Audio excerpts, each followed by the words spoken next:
할렐루야. 오늘 또 주님의 은혜와 평강이 여러분과 함께하기를 축복합니다. 참 제가 좋아하는 말 가운데 코람데오라는 말이 있습니다. 신 앞에서, 신 임재의식 속에서 살아간다는 의미입니다. 이 말은 종교개혁을 했던 당시에 종교의 부패에 대해서 반발을 해서 종교개혁을 했던 루터가 이 말을 주창한 바 있습니다. 코람데오. 오늘 또 우리가 살아가면서 하나님 임재 아래서, 하나님 앞에서, 하나님 권위 아래서, 그리고 하나님이 나를 지켜보고 계시다고 하는 그 임재 속에서 오직 하나님의 영광을 위해 살아가는 복되고 은혜로운 하루가 되시기를 주님의 이름으로 간절히 축원합니다. 오늘 아침 하나님께서 우리에게 허락해 주신 말씀은 사무엘상 15장 24절에서 35절 말씀입니다. 사울이 사무엘에게 간청하였다. 내가 죄를 지었습니다. 주님의 명령과 예언자께서 하신 말씀을 어겼습니다. 내가 군인들을 두려워하여 그들이 하자는 대로 하였습니다. 제발 나의 죄를 용서해 주시고 나와 함께 가셔서 내가 주님께 경배할 수 있도록 해 주시기 바랍니다. 사무엘이 사울에게 대답하였다. 나는 함께 돌아가지 않겠습니다. 임금님께서 주님의 말씀을 버리셨기 때문에 주님께서도 이미 임금님을 버리셔서 임금님이 더 이상 이스라엘을 다스리는 왕으로 있을 수 없도록 하셨습니다. 사무엘이 거기서 떠나려고 돌아설 때에 사울이 그의 겉옷자락을 붙잡으니 옷자락이 찢어졌다. 사무엘이 그에게 말하였다.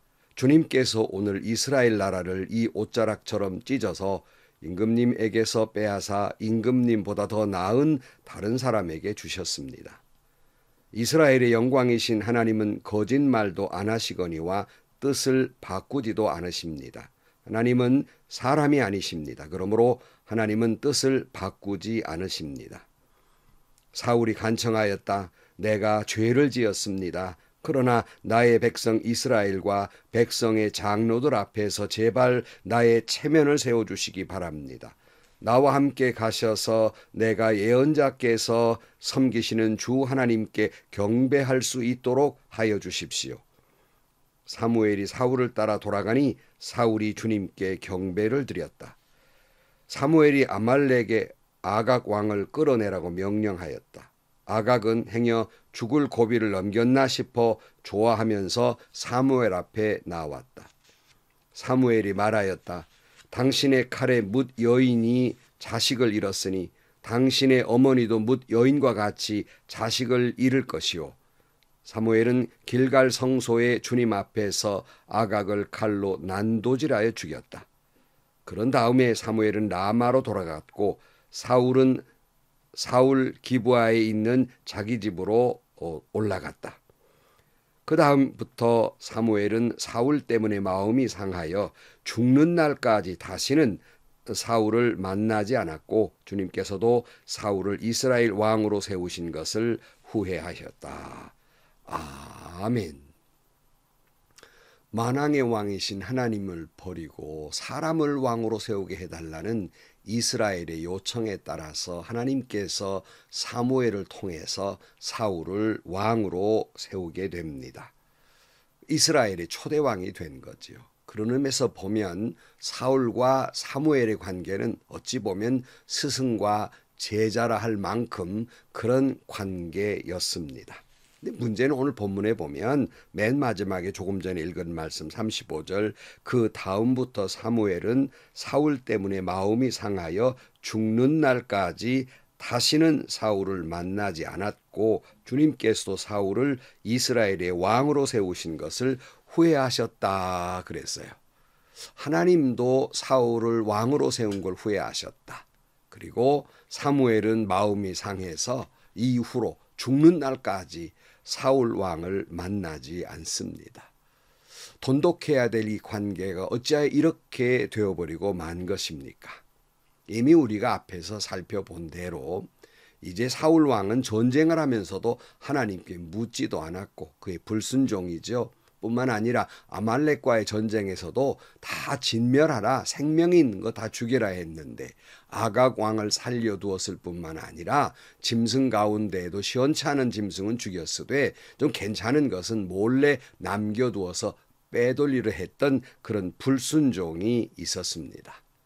어디 그뿐입니까? 전쟁에 승리하고 오니까 자기를 위하여 승전비를 세웠다. 승리의 계가를 올렸다고 자기를 기념하는 비를 세웠다는 겁니다. 교만하기 짝이 없습니다. 사울이 하나님 앞에 지은 죄야 어디 뭐 한두 가지가 있겠습니까? 그러나 성도 여러분, 그렇게 여러 번 죄를 지었다고 하나님이 그를 버리셨을까요? 꼭 사무엘이 그의 잘못 때문에 다시는 그를 만나지 아니했을까요? 우리 입장에서 보면 우리도 사울 못지않는 죄인들입니다. 이 말씀을 전하는 저도 부족한 죄인입니다. 하나님 앞에서 무수히 잘못을 저지르는 죄인일 뿐입니다. 하나님은 사울이 죄를 지어서 그를 버리신 것이 아니라 이미 살펴본 대로 그 신앙은 가짜여서 가식적인 것이었다는 말입니다. 겉으로는 하나님을 믿는 듯한 그럴듯한 모습을 백성들 앞에서 보였지만 그러나 그가 하나님 말씀대로 하나님을 믿은 것이 아니라 자기가 좋은 대로, 자기가 편리한 대로, 자기가 믿고 싶은 것만 믿는, 말씀에 순종하고 싶은 것만 순종하고 불순종한, 자기 좋을 대로 믿었던 사사시대의 사람들과 같은 모습이었다는 것입니다. 아니, 그래도 하나님이 그를 버릴 만한 이유는 되지 못한다고 생각을 해요. 본래 우리 모두가 죄인이기 때문에 그렇습니다. 만약에 사울이 그런 죄를 지어서 버리셨다면 여러분, 우리 모두도 마찬가지예요. 우리 하나님께 버림받아 마땅한 죄인일 뿐이 아니겠습니까? 그러니까 꼭 죄 때문에, 교만 때문에 사울을 버렸다 하기도 어려운 겁니다. 그렇다면 왜 하나님은 사울 왕을 버리셨을까? 바로 그것은 사울은 하나님이 사무엘을 통해서 죄를 지적하고 있고 또 사울을 왕으로 세운 걸 후회하셨다고 다시는 그를 통하여 왕가가 이어지지 못할 것이라는 말을 전해 주었습니다. 이쯤 되면 여러분, 하나님 앞에 진실되게 회개했어야 하지 않겠습니까? 그러나 이 사울이 이렇게 하나님께 버림받았던 주요한 원인은 죄 때문이나 불순종 때문이라기보다는 그 죄와 불순종을 지적했으니까 진정으로 회개했어야만 했습니다. 그러나 그는 회개의 모습도 그럴듯이 보이긴 했습니다. 그러나 내용을 살펴보면 그는 진정으로 회개한 사람이 아니었습니다. 24절 말씀에 보면 사울이 사무엘에게 간청하였다. 내가 죄를 지었습니다. 주님의 명령과 예언자께서 하신 말씀을 어겼습니다. 내가 군인들을 두려워하여 그들이 하자는 대로 하였습니다. 이렇게 말합니다. 그러니까 그냥 내가 죄 지었습니다. 말씀에 불순종했습니다. 이렇게 하면 될 일인데 뒤에다가 변명을 늘어 놓았습니다. 내 주변엔 군인들이 무서워서 내가 그렇게 하지 못했습니다 하는 거예요. 그냥 그들이 하자는 대로 내가 할 수 없이 했습니다. 이런 변명입니다. 여러분, 회개가 무엇입니까? 그냥 내가 하나님 앞에 내 죄를 고백하면 될 일입니다. 본래 사람들은 연약해서 넘어지고 실패하고 하나님은 우리가 얼마나 자주 죄 가운데에서 넘어질 수밖에 없는 약한 존재인 것을 하나님은 너무나 잘 알고 계십니다. 그러나 하나님이 원하시는 것은 죄가 하나도 없는 의인을 원하시는 것이 아니라 죄를 지었으나 회개한 사람을 주님은 원하시는 겁니다. 그러나 사울은 회개하는 척은 했어요. 사람들에게 그렇게 보이긴 했습니다. 그러나 그 마음의 중심에는 전혀 회개하지 아니하고 변명으로 일관했다는 말씀입니다. 그러니까 우리는 자주 죄를 지어놓고도 우리가 사람들 앞에서 그럴듯이 회개하는 모습을 하면서도 변명을 늘어놓지 않습니까? 죄를 지을 수밖에 없었던 그러한 이유를 찾아내고 자신의 죄를 정당화시키려는 어리석은 모습을 보이곤 합니다. 마치 여러분 끔찍한 살인을 저지른 그런 흉악한 범죄자들이 흔히 하는 변명이 뭡니까? 가정이 불우했다는 것이죠. 예컨대 폭력적 부모 밑에 자랐다든가 또는 결손 가정에 자라서 그 환경이 나빠가지고 이렇게 악한 성품을 가질 수밖에 없다고 변명을 합니다. 물론 일견 그것이 일리 있는 말이고 확률이 높지만 그렇다고 해서 다 그런 가정에서 자라난 아이들이 다 그렇게 악하게 되는 건 아니거든요. 그런 불우한 환경 속에서도 그 모든 것을 극복하고 더 멋있게, 더 훌륭하게, 더 바르게 자라는 아이들도 많지 않아요. 그건 변명인 것뿐입니다. 이런 사람들의 모습처럼 우리가 하나님 앞에 회개하는 듯한데 변명을 하는 겁니다. 그러니까 뭐 흔히들 뭐 좀 좋지 않은 얘기지만 불륜을 저질러 놓고도 변명을 해요. 잘못했는데 뭐 변명을 하기를 아내가 남편이 나를 돌보지 아니하고 나를 외롭게 해서 그렇게 다른 사람을 찾을 수밖에 없노라고 변명으로 일관하고, 내가 이렇게 신앙이 낙심되고 죄를 지을 수밖에 없는 건 요새 교회의 모양이 그렇고 목사가 어떻고 장로가 어떻고 내 마음에 시험이 들어가지고 내가 이런 죄를 지었노라고 변명을 해요. 자기 변명을 하고 그 정당화하려는 걸 찾는단 말이에요. 이건 후회는 했을 뿐 진정한 회개가 아니라는 거예요. 후회와 회개는 다릅니다. 물론 회개하는 사람은 먼저 후회를 하지요. 그리고 후회와 회개가 다른 점은 후회는 후회로 끝나는 거 후회지만 회개는 후회한 사람이 하나님 앞에서 내가 다시는 그런 잘못을 저지르지 아니하려는 결단이 따랐을 때 그런 회개라고 말합니다.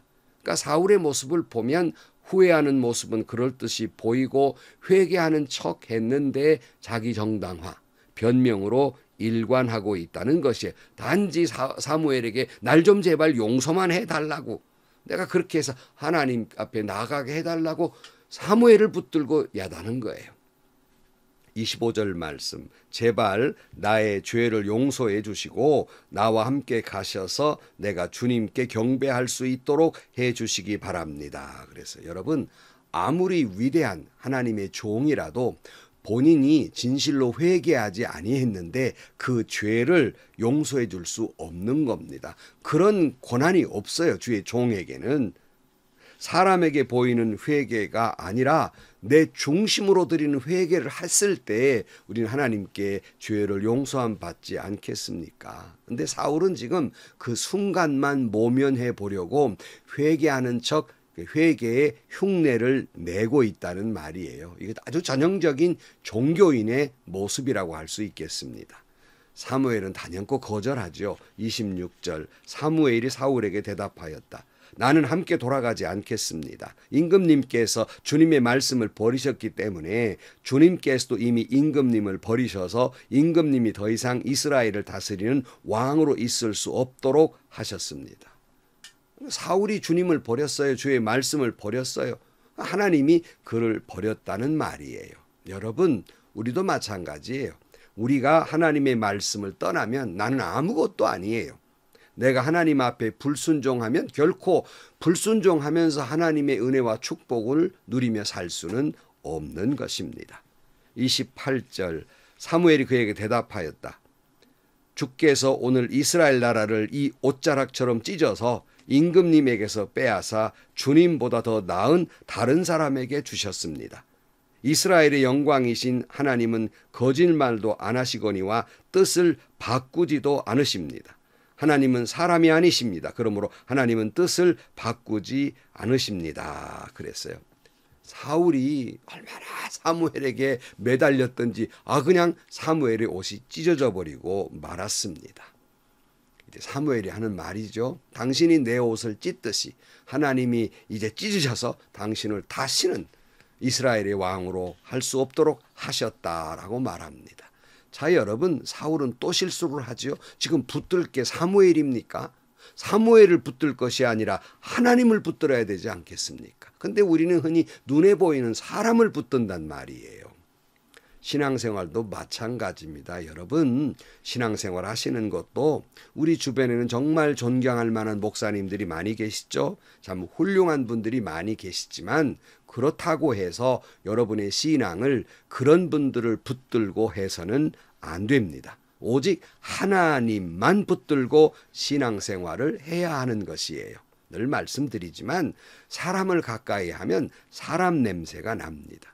아무리 우리가 존경스러운 그러한 목회자라 할지라도 또 장로님이라 할지라도 죄인에 불과한 거예요. 가까이 가면 사람 냄새가 나요. 그러므로 실망하게 되는 거지요. 실망하면 내 믿음이 흔들리는 거예요. 그러므로 여러분 오직 주님만 바라보고 오직 주님의 옷자락만 붙들고 우리가 신앙생활을 해야 하는 거예요. 마치 혈루증을 앓던 여인이 예수님이 지나간다는 소식을 듣고 몰래 가서 예수님의 옷자락을 붙들었듯이, 그래서 그 혈루병이 나아갔던 것처럼, 그래서 주님이 그를 칭찬했던 것처럼 여러분이 붙들 것은 사람이 아닙니다. 하나님이에요. 오직 하나님만 붙들고 주님의 옷자락을 붙들고 살아가는 여러분들이 되시기를 주의 이름으로 축원합니다. 그런데 사울의 말 다음이 더 가관이에요. 30절. 사울이 간청하였다. 내가 죄를 지었습니다. 그러나 나의 백성 이스라엘과 백성의 장로들 앞에서 제발 나의 체면을 세워주시기 바랍니다. 나와 함께 가셔서 내가 예언자께서 섬기시는 주 하나님께 경배할 수 있도록 하여 주십시오. 그랬어요. 여러분, 여기에 정말 사울의 뻔뻔함과 잘못이 있는데요. 오직 사울의 관심은 자기가 그 죄에 대해서 진심으로 회개하는 게 중요한 게 아니라 이 순간을 어떻게든지 모면을 해서 사무엘과 같이 돌아가서 자기 체면이 세워지는 것. 그래서 사무엘을 앞장 세워서 그 자기를 좀 높여 보이려고 하는 것. 그래서 사무엘과 함께 예배를 드림으로써 내가 이만한 사람이다 하는 자기를 정당화하려는 것이었어요. 그러니까 여러 번 말씀드렸습니다마는 주님을 진정으로 사랑하고 믿는 것이 아니라 자기 체면이나 세우고자 보이고자 그렇게 살아가는 신앙인들이 제법 많습니다. 보라, 내가 이렇게 잘 믿는다, 선전용으로 보여지게 하려는 신앙인들이 많이 있다는 거예요. 때로는 고집도 부리고 고함도 치고 막 하나님의 말씀과 교회를 바로 세우고자 한다고 야단을 하지만 가만히 들여다보면 결국 자기를 위한 일들이 많아요. 자기 자존심, 자기 체면, 자기 권익을 지키기 위해서 야단하는 모습을 보게 된다는 말이에요. 특별히 여기 사울이 한 말 가운데에서 예언자께서 섬기시는 주 하나님께 경배할 수 있게 해달라. 아니, 자기는 안 믿는가요? 그런데 사무엘이 섬기는 하나님이에요. 자기가 섬기는 하나님이 아니라고요. 여러분 어떤 하나님을 섬기십니까? 나의 하나님을 섬기는 거지요. 누구의 하나님이 아니거든요. 자, 그러나 사무엘은 사울의 요청에 따라서 돌아가 이제 제사를 드립니다. 주의 종이 제사 드리자는데 예배 드리자는데 안 된다고 할 수는 없잖아요.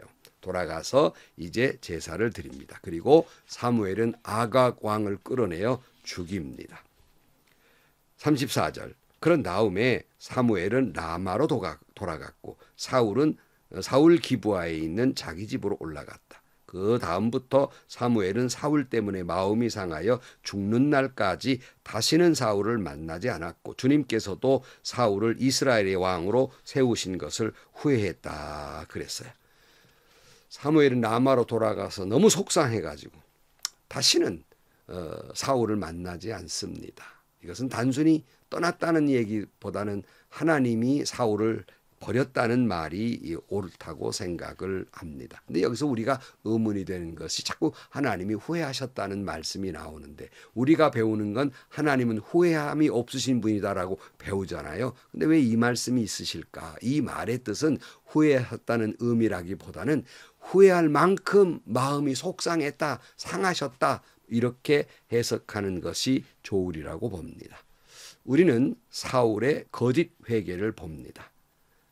하나님께서 그때라도 회개했더라면 그를 버리지 아니하셨을 것입니다. 그러나 그는 끝끝내 중심에 이르는 회개를 하지 않았습니다. 끝끝내 자기 권익과 사람들 앞에서 자기 책임을 더 중요하게, 체면을 더 중요하게 여겼다는 말씀입니다.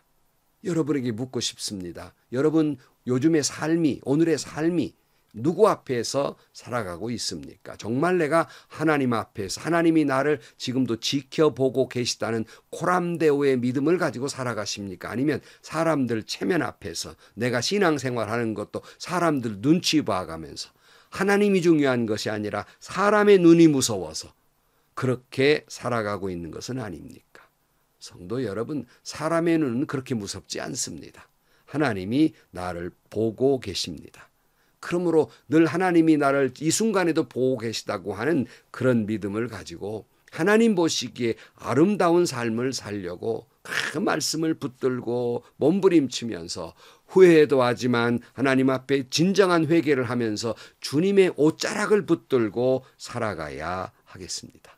오늘 또 여러분 사람들 보기에가 아니라 주님 보시기에 아름다운 신실한 신앙이 되시기를 주의 이름으로 간절히 축원합니다.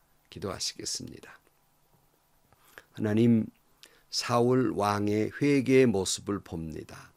하나님이 그를 왜 버리셨을까 다시 한번 깨닫습니다. 죄를 많이 지어서가 아니라 회개하지 아니해서를 우리가 깨닫습니다.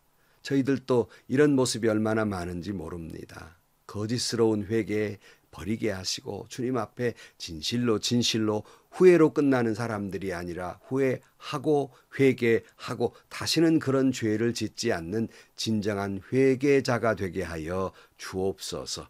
하나님 앞에 아름다운 인생을 살아가게 하여 주옵소서. 예수님의 이름으로 기도하옵나이다. 아멘. 여러분, 정말 우리가 늘 의식하며 살아야 할 건 참 우리나라도 체면 문화잖아요. 사람을 자꾸 생각을 한단 말이죠. 뭐 그것도 중요한 문제라고 생각을 해요. 하지만 더욱 중요한 건 늘 하나님을 의식하며 사는 거예요. 이 순간에도 내 마음까지도 하나님은 알고 계시고 보고 계시다 하는 하나님 앞에서 살아가는 여러분들이 되시기를 주의 이름으로 축원합니다. 오늘도 행복하시고요. 좋은 일이 가득한 하루가 되시기를 주님의 이름으로 간절히 축원합니다.